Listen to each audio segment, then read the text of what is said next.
Recently, I travelled to Germany to check out the latest generation of Volkswagen Tiguan, and I loved that car as the target audience. You guys, my watchers, well, you were a little bit less convinced as to whether you loved it. Today, I'm checking out a new flavour from the Volkswagen Group SUVs, and it's the latest generation of Skoda Kodiaq. And it may have just become my favourite. Hi guys, I'm Tish and welcome back to my channel Auto Social UK. In today's video, I'm going to tell you everything you need to know about the latest generation of Skoda Kodiaq. So if that sounds good, then please keep watching. And if you like new car reviews and car content, then this is the place to be. Go ahead and hit the subscribe button. Let's start by talking about what's changed around the front of the car.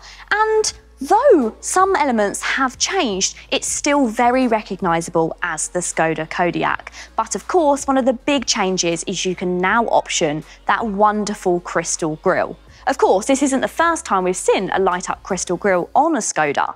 Previously, we've seen it on the Skoda Enyaq. But whereas that one fully lit up all the way across, this one, well, it's a bit more subtle, and I really love it. You've also got those Skoda split lights with the main lights at the top and the fog lights at the bottom. And inside these headlamps, again, you'll find those fantastic crystal elements, which are so signature to Skoda. One of my favourite elements is the little flashes of blue and green that you can see on the edges. This second generation of Kodiaq is actually longer than before, around 61mm, though the wheelbase has remained the same, and this has given it more space in the back, which I'll definitely show you in a moment. Alloy wheels come available as either 17 inches all the way up to 20s, with these 20s being the top spec. And as you can see, they look great, but it does make me worry that the 17 inches would look quite small for this size of car. One thing that I love about the Kodiaq is it has that rugged feel. It's something that Skoda have always gone for, and you can see that on this version, where you've got the black wheel arches and underneath the door mirrors. Now, if you go for the Sportline version, then these become body coloured and the wing mirrors are finished in gloss black. But overall, it definitely has that rugged feel about it, especially with the designs of the alloy wheels. One thing that you would have noticed is that Skoda, like a lot of manufacturers, have ditched the chrome. You see, chrome takes quite a lot of CO2 to produce, so to be more environmentally friendly, you'll find a lot less chrome than you did previously. One of the features that is definitely going to be dividing on this new generation is this rear quarter panel. Finished in a different colour to the body of the car. We've seen this on previous cars like the Audi Q2, and it's always divided opinions. So let me know, do you like that or is it not really for you? Pop it in the comments down below.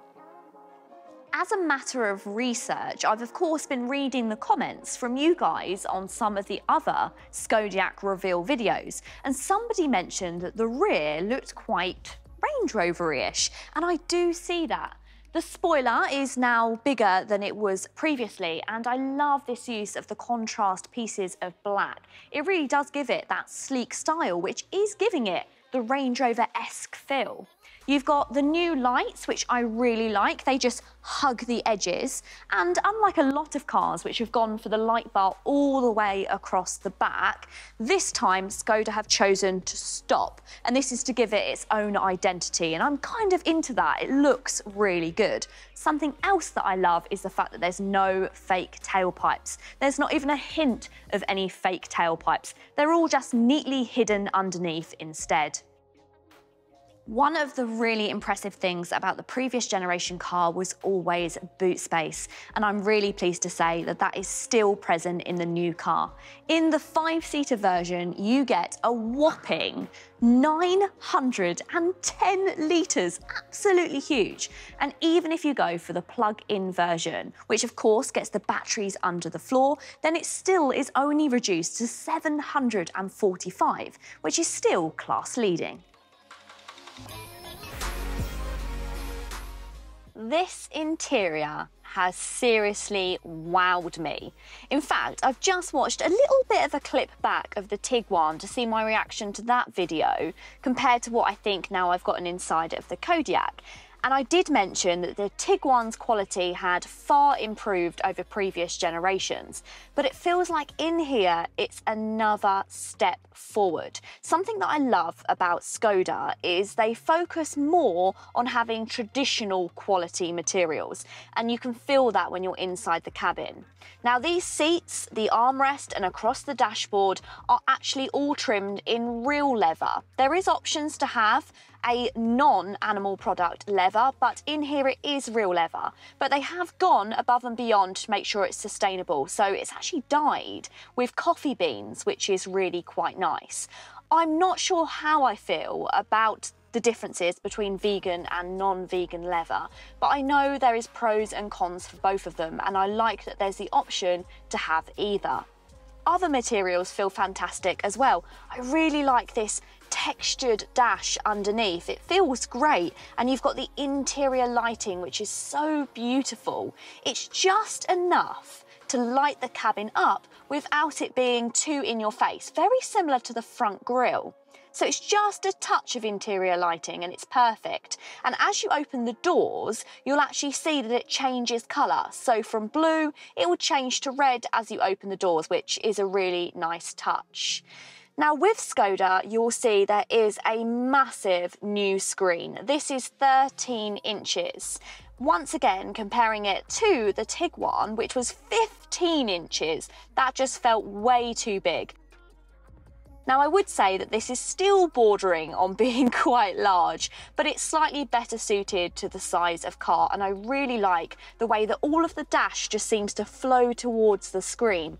It's all just very cohesive, and I love the fact that rather than having controls for your climate on the touchscreen, they're actually physical underneath, and these are very, very clever. So these buttons are multifunctional. So you can turn them to turn up and down your temperature, but you can also press them in. So when you press this one in, it changes to your heated seats.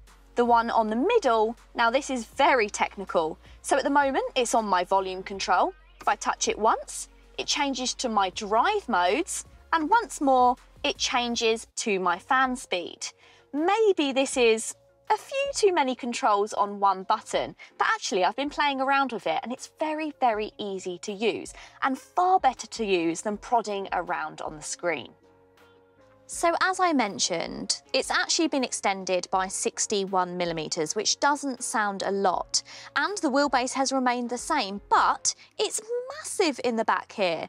Despite this having 910 litres of boot space, I've still got all of this space in the rear, loads and loads of legroom and tons of headroom, even though I've got the panoramic sunroof in this version as well.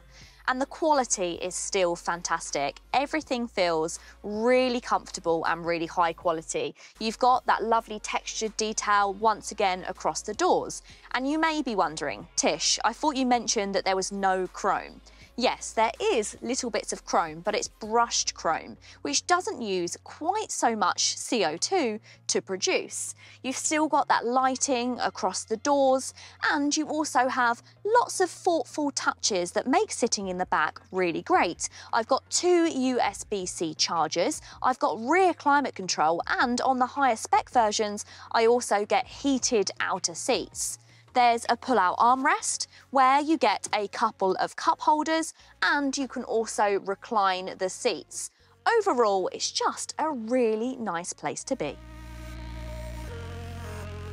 The available engines for the Kodiaq cater to different preferences and needs. For those looking for short electric journeys, there's a plug-in hybrid, which combines a 1.5 litre petrol engine and an electric motor, resulting in a combined power output of 201 brake horsepower and offers an official electric-only range of 62 miles. For buyers who prefer petrol power, there are 2 options of a 1.5 litre and 2 litre engine. Both of these options incorporate mild hybrid technology, which helps to improve fuel economy.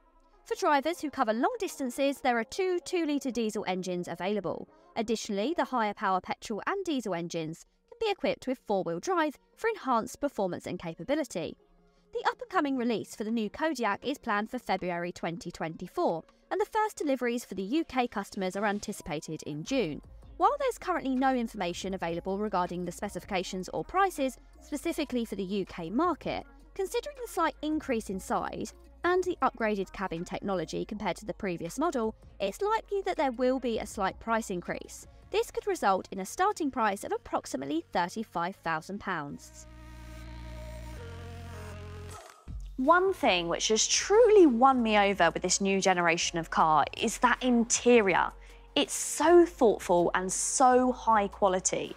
It really is above anything else in its class. The perfect combination of being user-friendly while still being comfortable and rather executive. But let me know, what do you think of the latest generation of Kodiaq? Pop it in the comments down below. Have you already seen my video of the latest Volkswagen Tiguan? Which one is your favourite? Make sure you let me know.